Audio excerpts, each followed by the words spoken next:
Hello everyone, this is me Ayushi and I welcome you all to Scoreshala. So आज के इस video के अंदर मैं आप लोगों के लिए लेके आई हूँ ह्यूमन कैपिटल फॉर्मेशन की समरी। अब ये जो टॉपिक है ये अपन ने पढ़ा है current challenges facing Indian economy के अंदर। ओके, वैसे तो इस चैप्टर को अपन ने बड़ी ही डेप्थ में पढ़ा है, लेकिन आज मैंने सोचा कि यार कम से कम समय में ये पूरा चैप्टर मैं आपको एक बार दोबारा से रिवाइज करा दूं सो दैट आपको ज्यादा टाइम देने की जरूरत ना पड़े। राइट, तो सारी इंपॉर्टेंट बातें, सारे इंपॉर्टेंट जितने भी पॉइंट्स हैं इस चैप्टर से जुड़े, इस टॉपिक से जुड़े हुए सारे मैं आपके लिए इस वीडियो के अंदर लेके आई हूँ। बस आपको करना ये है कि इस वीडियो को शुरू से लेकर के लास्ट तक जरूर देखना है। ओके, तो चलिए इसको स्टार्ट करते हैं। सबसे पहले तो ह्यूमन कैपिटल फॉर्मेशन होता क्या है। जैसे हम हमारी कंट्री के बारे में बात करें तो हमारी कंट्री की जो पॉपुलेशन है वो कितनी स्किल्ड है, ठीक है, कितनी एजुकेटेड और कितनी हेल्दी है, वही इसको क्या बनाता है, वही इस ह्यूमन को यानी कि हमारी कंट्री की पॉपुलेशन को, जितने ह्यूमन है उन ह्यूमन को एज अ कैपिटल बनाता है। Alright, so the stock of skill and expertise of a nation at a point of time, एक पॉइंट ऑफ टाइम पे एक नेशन में जो लोग हैं वो कितने स्किल्ड हैं, कितने एक्सपर्ट हैं, कितने पढ़े लिखे हैं, कितने हेल्दी हैं, यही सारी चीजें क्या शो करती हैं, ह्यूमन कैपिटल, ठीक है, of that nation. It is referred as the human capital और the sum total of all the workers engaged in the process of production is called human capital, या फिर जितने भी लोग प्रोडक्शन प्रोसेस में engage हैं उनको अपन ह्यूमन कैपिटल कहते हैं। ओके, चलिए now determination sources of human capital formation. अब यहाँ पे कुछ ऐसे डिटर्मिनेशन सोर्सेस की अपन बात करने वाले हैं जो कि ह्यूमन कैपिटल फॉर्मेशन के अंदर जरूरी होते हैं। एक्सपेंडिचर ऑन एजुकेशन, तो सबसे पहली चीज जिस पे अपन ने फोकस किया था दैट वाज एजुकेशन, ठीक है, तो एजुकेशन पे खर्चा करना is very much important. So returns of expenditure here are very large. अब एजुकेशन में अगर आप खर्चा करते हो तो यहाँ से आपको काफी अच्छे खासे रिटर्न्स मिलते हैं। रिटर्न्स कैसे मिलते हैं कि अगर आप पढ़े लिखे होके, अगर आपने बैचलर्स अच्छे से की है, मास्टर्स अच्छे से की है ना, मतलब अच्छे तरीके से आपने पूरा अपना एजुकेशन लिया है, तो उससे होता क्या है कि आपको एक अच्छी जॉब मिलती है ना, राइट, एक मतलब अच्छी कंपनी के अंदर आप काम करते हो या फिर जहाँ पे भी जो भी आपका इंटरेस्ट है आप वहाँ पे वर्क करते हो, आपको अच्छी सैलरी मिलती है। तो इसलिए बोलते हैं कि एजुकेशन पे जो खर्चा किया जाता है उसका जो रिटर्न होता है वो काफी ज्यादा होता है, as it ensures that an individual will strive to achieve a good living in his life। और अगर इसको बिल्कुल एक लाइन में बोलना चाहें तो अगर आप जितने ज्यादा एजुकेटेड होगे उतना ज्यादा आपकी जीवन जो है, आपकी लाइफ और आसान होगी। Okay, next is expenditure on health. देखो, हेल्थ पे खर्चा करने का मतलब ये है कि आप बहुत हेल्दी हो, ठीक है, अगर आप ज्यादा से ज्यादा हेल्दी हो तो इसका मतलब क्या है कि आप ज्यादा से ज्यादा प्रोडक्शन कर पाओगे, आपके अंदर एफिशिएंसी ज्यादा, और जितना ज्यादा प्रोड्यूस कर पाओगे उतना ज्यादा कंट्री के वो प्रॉफिट पार्ट होगा, कंट्री का जो जीडीपी है वो बढ़ेगा। So it makes an individual efficient and productive. तो अगर हमारे यहाँ के लोग ज्यादा से ज्यादा हेल्दी होंगे तो वो इसका मतलब है वो ज्यादा से ज्यादा प्रोडक्टिव है, वो ज्यादा से ज्यादा एफिशिएंट है, and therefore he adds to the GDP of a nation. और कहीं ना कहीं ये लोग सारे के सारे क्या कर रहे हैं, हमारे जो जीडीपी है उसमें अपना कॉन्ट्रीब्यूशन दे रहे हैं। Okay, next is on the job training. So to help workers sharpen their skills. अब जो भी वर्कर्स होते हैं वो अपनी स्किल्स को और ज्यादा शार्प कर पाए और कुछ अच्छा सीख पाए, स्पेशलाइज्ड हो पाए अपने फील्ड के अंदर, इसके लिए बहुत ज्यादा जरूरी है कि उन्हें जॉब में रहते हुए भी उनको ट्रेनिंग मिलती रहनी चाहिए। It increases efficiency and productivity. इससे होता क्या है, जो लेबर है या फिर जो भी व्यक्ति जॉब कर रहा है उसकी एफिशिएंसी इंक्रीज होती है और साथ ही साथ में उसकी प्रोडक्टिविटी भी बढ़ती है। Now migration facilitates the use of inactive skills of people. अब देखो, माइग्रेशन की मदद से क्या होता है, बहुत से ऐसे लोग होते हैं जो कि बहुत स्किल्ड होते हैं, ठीक है, हर फील्ड के अंदर उनको बहुत नॉलेज होता है, लेकिन प्रॉब्लम क्या होती है कि वो ऐसे रीजन में रहते हैं जहां पे उनके पास में एक्सपोजर नहीं होता। अब जब ऐसे रीजन से उठ करके ये माइग्रेट करके अर्बन एरियाज में या फिर ऐसी जगह पे आते हैं जहां पे इनकी जरूरत होती है, तो हो सकता है कि इनकी स्किल को क्या मिले, प्लेटफॉर्म मिले, राइट, और कहीं ना कहीं ये इनकी जो प्रोडक्टिविटी होगी वो जीडीपी में एड ऑन होगी। So it facilitates the use of inactive skills of the people. Gains of migration are greater than the cost of migration. अब ऐसे सिचुएशन में क्या होता है कि जो कॉस्ट ऑफ माइग्रेशन है उससे ज्यादा होते हैं gains of migration. Okay, next is expenditure or information. So utilization of people's productive potential. अब जितनी ज्यादा लोगों को information मिलती है उतने ज्यादा वो अपने potential को और ज्यादा productive बना सकते हैं। Okay, now role of human capital formation. अब यहाँ पे ह्यूमन कैपिटल फॉर्मेशन का क्या क्या रोल होता है। जितने ज्यादा लोग एज अ कैपिटल यूज, मतलब एज अ कैपिटल होंगे, यानी कि पढ़े लिखे होंगे, हेल्दी होंगे, अपने नेशन के लिए एक तरीके से कैपिटल की तरह रोल प्ले करेंगे, तो इससे होगा क्या, it will going to change the emotional and material environment of the growth. अब इसके अंदर development of growth oriented attitude, लोगों का जो एटीट्यूड है वो ग्रोथ ओरिएंटेड होगा, वो चाहे किसी भी फील्ड में हो, चाहे किसी भी फील्ड में वो वर्क कर रहे हो, उनका बस जो थॉट प्रोसेस होगा वो ग्रोथ ओरिएंटेड होगा, और अल्टीमेटली वो ही उनका थॉट प्रोसेस है वो हमारी कंट्री की ग्रोथ में भी वर्क करेगा। Next is contribution to society skilled workers increases. अब हमारी सोसाइटी के अंदर जितने भी वर्कर्स हैं वो उनकी जो रेट है वो बढ़ेगी, राइट? जितने ज्यादा human as a capital convert होते रहेंगे, फॉर्मुलेट होते रहेंगे, उतनी ज्यादा हमारी सोसाइटी के अंदर स्किल्ड लोगों की जो संख्या है वो बढ़ेगी। Contribution of society skilled workers increases. Next is higher productivity physical capital. So output per unit of capital increases which help fasten the pace of the growth.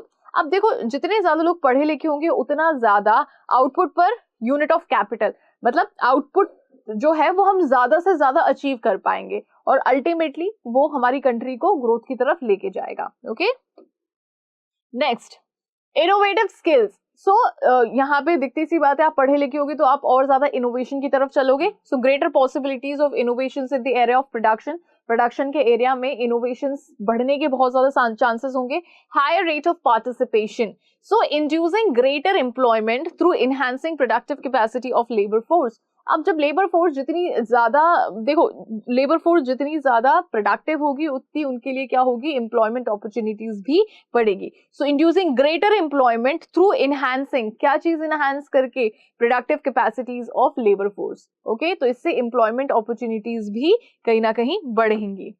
Now, problems facing human capital formation in India. Now we'll talk about the few problems over here जो कि human capital formation in India generally face करते हैं। पहली चीज, rising population. ये सबसे बड़ी problem है हमारे देश की, कि हमारे देश के अंदर जो ग्रोथ रेट ऑफ पॉपुलेशन है वो बहुत ज्यादा है। ठीक है, एक होता है नंबर ऑफ पॉपुलेशन, जो होता है growth rate of population. Growth rate of population का मतलब है कि किस गति से जो पॉपुलेशन है वो बढ़ रही है। अब ये जो रेट है ना, ये जो गति है वो बहुत रैपिड है हमारी कंट्री के अंदर, जो कि एक बहुत ही नेगेटिव इम्पैक्ट जिसका हम जनरली फेस करते हैं और कर भी सकते हैं। अब यहाँ पे प्रॉब्लम ये है कि जैसे जैसे पॉपुलेशन बढ़ती जा रही है वैसे वैसे लोगों का जो एक्सेस है एजुकेशन के लिए, हेल्थ के लिए, वो बहुत ही कम होता जा रहा है। ठीक है, और ये कहीं ना कहीं हमारी कंट्री की ग्रोथ और डेवलपमेंट में डेफिनेटली इसका नेगेटिव इम्पैक्ट देखने को मिलेगा। Alright, so the quality of life of the human capital is badly affected due to the increase in population. अब ह्यूमन की लाइफ पे इसका नेगेटिव इम्पैक्ट पड़ रहा है, जो क्वालिटी ऑफ लाइफ वो डिजर्व करते हैं उनको वो मिल नहीं पा रही है। As per head availability of existing facilities is reduced. क्यों नहीं मिल पा रही है? क्योंकि पॉपुलेशन बढ़ती जा रही है, पर हेड फैसिलिटीज जो है वो कम होती जा रही है। इसको मैं आपको बड़े ही अच्छे एग्जांपल्स के थ्रू मैंने आपको इसको समझाया। जैसे सपोज करो कि एक क्लास के अंदर 30 बच्चे हैं और एक डेयरी मिल्क है जिसके अंदर 30 क्यूब्स हैं, तो हर बच्चे को एक ही क्यूब मिल सकता है। अब इमेजिन करो कि उस क्लास के अंदर हो गए 60 बच्चे, ठीक है, और अभी आपके पास है वही डेयरी मिल्क है जिसके अंदर 30 क्यूब्स हैं, तो आपको एक क्यूब के 2 टुकड़े करने पड़ेंगे। ठीक है, तब भी चलो ठीक है। अब एक और सिचुएशन इमेजिन करो, वही क्लास है और उस क्लास के अंदर 90 हो गए बच्चे, ठीक है, और अभी भी आपके पास में वही 30 क्यूब वाली डेयरी मिल्क है, तो सोचो कि कितनी प्रॉब्लम होगी अब उस डेयरी मिल्क को डिवाइड करने में, राइट? तो जो पर हेड फैसिलिटीज हैं वो बहुत ही ज्यादा कम होने लगी हैं। क्लियर? जैसे जैसे पॉपुलेशन बढ़ रही है। Next is brain drain. So the migration of people born educated and trained in the domestic country to developed countries is called brain drain. Brain drain का मतलब क्या होता है? जैसे सपोज करो कि हमारी कंट्री के अंदर कोई व्यक्ति पैदा हुआ, यहाँ पे उसने एजुकेशन हासिल करी, अच्छी जॉब के लायक बना, और फिर जब सर्व करने की बारी आई कंट्री के लिए, तो फिर वो दूसरे देश में जाकर के दूसरे देश में माइग्रेट होकर के वो वहां पे जॉब कर रहा है। सो हमारे कंट्री का जो ब्रेन है वो क्या हो गया? वो ड्रेन हो गया। Clear? So brain drain it slows down the process of human capital formation. अब इस तरीके से क्या होता है कि जो भी अच्छे अच्छे डॉक्टर्स हैं, इंजीनियर्स हैं, है ना, जो ऐसे बहुत ही हमारे देश के लिए एक तरीके से आप ये कह सकते हो कि एज अ मेडल वर्क कर सकते थे, अब वो क्या हो गए? वो माइग्रेट हो गए हैं दूसरे कंट्रीज में। तो इससे हमारे कंट्री का जो ग्रोथ प्रोसेस है वो थोड़ा सा स्लो डाउन हो सकता है। Next is deficient man power planning. So graduate unemployment shows the wastage of man power and skills. अब देखो, अनएम्प्लॉयमेंट की वजह से, ग्रेजुएट अनएम्प्लॉयमेंट की वजह से, यानी कि जो पढ़े लिखे लोग हैं जिनको जॉब नहीं मिलती, ऐसे बेरोजगारी की वजह से क्या होता है कि उनकी मैन पावर और उनकी स्किल्स को प्लेटफॉर्म नहीं मिल पाता है। तो एक तरीके से मैन पावर क्या हो रही है यहाँ पे? वेस्ट हो रही है। Next is insufficient on the job training in the primary sector. Primary sector के अंदर, एग्रीकल्चरल सेक्टर के अंदर और जो रिलेटेड एक्टिविटीज हैं उसके अंदर ऑन दी जॉब ट्रेनिंग्स नहीं दी जाती, जिससे कि ऑब्वियसली उसकी जो प्रोडक्टिविटी है उस पर नेगेटिव इम्पैक्ट देखने को मिलता है। उसकी प्रोडक्टिविटी इतनी ज्यादा एनहांस नहीं हो पाती है जितनी सेकेंडरी सेक्टर और जो टर्शरी सेक्टर है उसके अंदर होती है। So agriculture in India remains neglected in the profession skills as conventional wisdom is dominated, क्योंकि यहाँ पे कन्वेंशनल विजडम जो है उसने एग्रीकल्चरल को क्या कर रखा है, डोमिनेट कर रखा है। ठीक है, हम हमारी विचारधाराओं के अकॉर्डिंग ही चले जा रहे हैं। Next is low academic standards. So the academic standards are not up to the mark. यहाँ पे लोगों की जो एकेडमिक स्टैंडर्ड्स हैं वो इतने अप टू द मार्क नहीं है, and therefore the competitiveness is in the international market is hindrance. और यहाँ पे जो कंपटीशन है वो एक तरीके से रुकावट की तरह बन के सामने आता है। ओके, और कहीं ना कहीं इसका इम्पैक्ट कंट्री की ग्रोथ पे पड़ता है, negative impact. Okay, next is education, element of human resource development. अब अपन यहाँ पे कुछ एजुकेशन के बारे में समझने वाले हैं as a element of human resource development. ठीक है, सो एजुकेशन होता क्या है? So it is a process where an individual learns, get trainings and improves and develops his skills to knowledge. अब यहाँ पे एजुकेशन है क्या है? एक ऐसा प्रोसेस है जहाँ पे इंडिविजुअल सीखता है, ट्रेनिंग लेता है, अपनी नॉलेज को बढ़ाता है, अपनी नॉलेज को डेवलप करता है और अपने थॉट प्रोसेस को इम्प्रूव करता है, अपनी स्किल्स को इम्प्रूव करता है। तो ये पूरा का पूरा एक प्रोसेस है जिसे अपन एजुकेशन कहते हैं। Now importance and objectives of education. अब एजुकेशन जो है वो इंपॉर्टेंट क्यों होती है? Because it produces responsible citizen. कहीं ना कहीं जितने ज्यादा हमारे कंट्री के लोग पढ़े लिखे होंगे उतने ज्यादा वो रिस्पॉन्सिबल काउंट होंगे, राइट? तो जितनी ज्यादा एजुकेशन होगी उतने ज्यादा कंट्री के अंदर रिस्पॉन्सिबल सिटीजन बढ़ेंगे। Develops human personality. ह्यूमन मतलब हम लोगों की जो पर्सनैलिटी, अगर हम पढ़े लिखे होंगे तो हमारी पर्सनैलिटी और ज्यादा इनहांस होगी, डेवलप होगी। Expands the mental horizon of people and promotes cultural standards of the people. So यहाँ पे लोगों के सोचने समझने की जो क्षमता है वो एक्सपेंड होती है, हमारे कल्चर को लेकर के हम और ज्यादा एक्सपेंड होते हैं। Greater participation enables economic development. जितना ज्यादा हम पढ़े लिखे होंगे उतना ज्यादा हम पार्टिसिपेट करेंगे और उतना ज्यादा हम जो है इकोनॉमिकली डेवलप हो पाएंगे। Now, government participation is necessary as both education and health require heavy investment and fixed expenditure. अब देखो यहाँ पे किस चीज की जरूरत है कि इतनी मास में हमारी पॉपुलेशन है और ये बिल्कुल इंपॉर्टेंट है कि मोस्टली जितना हो सके उतनी ज्यादा पॉपुलेशन पढ़ी लिखी हो।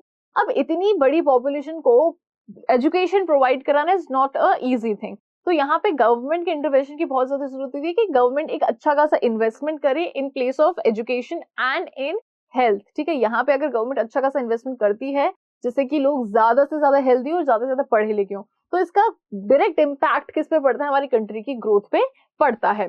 For people of the country can not afford high prices for both and therefore government participation becomes a necessity. अब यहाँ पे हम उन लोगों को ज्यादातर एड्रेस करते हैं जो कि इतने केपेबल नहीं होते हैं कि वो अच्छी हेल्थ को और अच्छे एजुकेशन को अफोर्ड कर पाए। तो यहाँ पे गवर्नमेंट की ज्यादा रोल होता है कि भाई वो ऐसे लोगों को ये सारी चीजों का एक्सेस दे पाए ताकि वो भी अपने जीवन को और बेहतर बना पाए। क्लियर?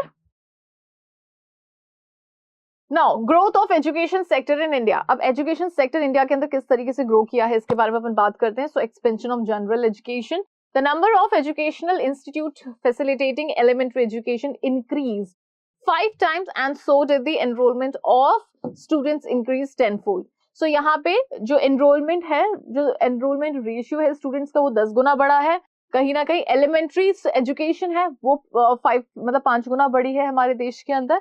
ठीक है, और कहीं ना कहीं इससे क्या हुआ है कि हमने एजुकेशन को प्रमोट कर पाए हैं, right? Next is elementary education.